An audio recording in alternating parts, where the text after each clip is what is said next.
We actually arrived here on Wednesday night after everything had been going on. We actually got stopped at the airport. The tourist police held our bus at the airport because there were protesters along the street where we were coming into our hotel. During the morning, there was a lot of police that had built up, riot police, on the bridge and the surrounding square. And there were no protesters until after prayer. At some point before 2 o'clock, one could hear chants from a distance, Allah Akbar, God is great, and it starts to get louder and louder. And then suddenly, behind one really tall building, I see like a huge crowd of demonstrators, and you don't see the end of the line. It's just so many demonstrators, thousands of them. There's about 300 or 400 riot police guarding the entrance to the bridge, crossing the Nile. They were shouting things at the police, and the police were shouting back, and then it started with tear gas and the police hitting the protesters. They were throwing like flames, Molotov cocktails. There was explosions, like tear gas canister fires were everywhere. What you're seeing is the first part that started earlier in the afternoon, and the second wave came at about 4:30 or 5, and there were like tens of thousands of people just coming over that bridge. The tear gas went into the crowds, so they shot a lot of tear gas actually. So the crowds went back, like up to 100 meters back, and they still started shooting a lot of tear gas, even when there were not protesters near the police. And just the amount of tear gas that they shot went up into the air, and it blew up to the hotel. The most frightening part was the later protest, seeing all those people coming across the bridge and then wondering where they were going to go, because there's the next street available is the street that goes right in front of our hotel, and wondering if they were going to, be able to come in or not, or where they were going to be dispersed. Yeah, I saw a few people helping this person who looked unconscious or injured of some sort, and putting them into a van and taking them away. The most frightening part was probably when we saw fires erupting at certain places, and then we kind of wondered if we should pack a bag and be ready to evacuate quickly. I feel for the people on the streets and the Egyptians, because they're the ones who are having the hard time. Looting. But some believe even the looting, and this is just their theories, were by people who were hired by security personnel and police to make the protesters look bad and despised by the public. So in general, people, I would say majority of people are supportive of protest and the call for change. Amir, thank you. I want to bring in now Stephen Cook, a senior fellow at the Council on Foreign Relations, who's just come back from Egypt today, in fact. Stephen, when you were there, what were you picking up on the ground? Well, there was a lot of tension in Cairo. Upon arrival, an Egyptian friend of mine had said to me, this is not the same Egypt that you visited in October.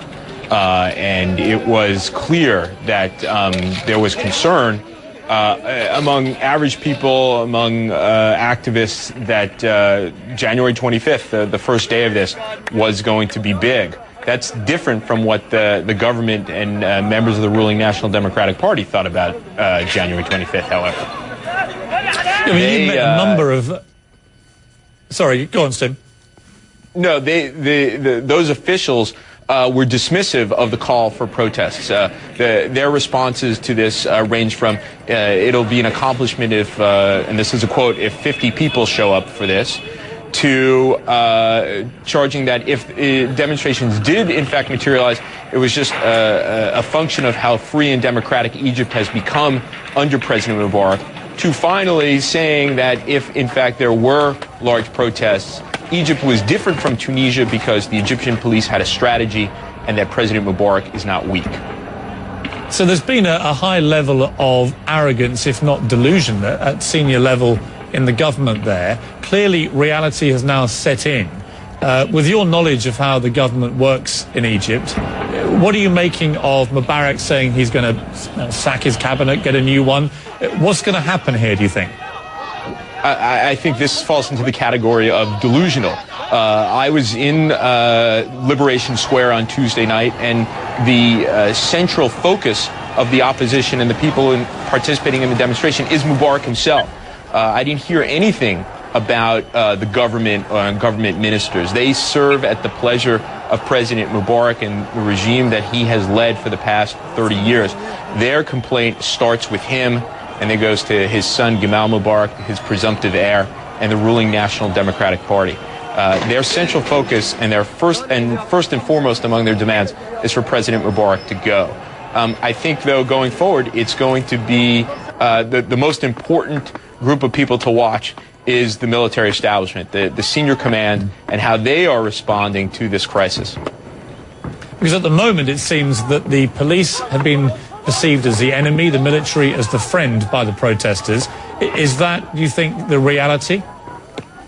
I think to start it is. The military is widely respected, has avoided doing the dirty work of keeping Egypt's streets quiet.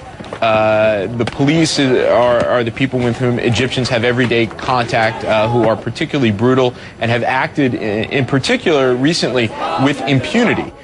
So there is an opportunity here for the military to use its gravitas and its prestige with the broader Egyptian public to stabilize the situation. But party, a symbol of President Hosni Mubarak, so that gives you an indication of the sentiment people have toward the president who's been in power since 1981. Ben, thank you. Nick, I want to turn to you in Alexandria. In very simple terms, what do you think this protest is really about? People want change. They want a better life. They don't feel that that they can feed their families in the way that they used to. They have aspirations for their children. I talked to a man this evening, a middle-aged man. His daughter was 10 years old. It brought her out onto the streets to see the army armored personnel carrier in the center of the city here. And he said that he just wants her to have a better life than the one he's having and to have a good education. And that's one of the things people here don't get. It's really simple. They want a better life. And the guy in charge for the last 30 years hasn't given it to them. So when they hear him on TV saying, hey, I understand you, hey, I'm going to make it better, they know. They know that that's not going to happen. And that's what's going to make them and is making them even more angry right now. Cheers. President Mubarak is clearly not going to go without a fight here, Nick. How did his speech go down on the ground? I asked the government. It sunk like a lead balloon. We talked to, it's the youth here that have been a lot of the emotion and a lot of this sort of drive, the sort of Facebook part of the revolution here, and energy on the streets. They're the ones we've been talking to tonight, young students, 19, 20 years old, and they say, what's he going to do? Just reshuffle the same guys in government? Has sacked them? Is he going to bring them back? They're telling us they're not going to rest. They're going to keep coming out and demonstrating. And you know one of the crazy weirdnesses about this situation right now? You have the army in the city, welcomed in by the people. Not many of them, maybe just a few dozen soldiers around the city. The crazy thing is, what are they protecting? They're protecting these burnt-out police stations. These buildings are empty and useless. And what's even weirder is the army are just sitting there watching the looters coming in and out of these burnt-out buildings. They're not getting them.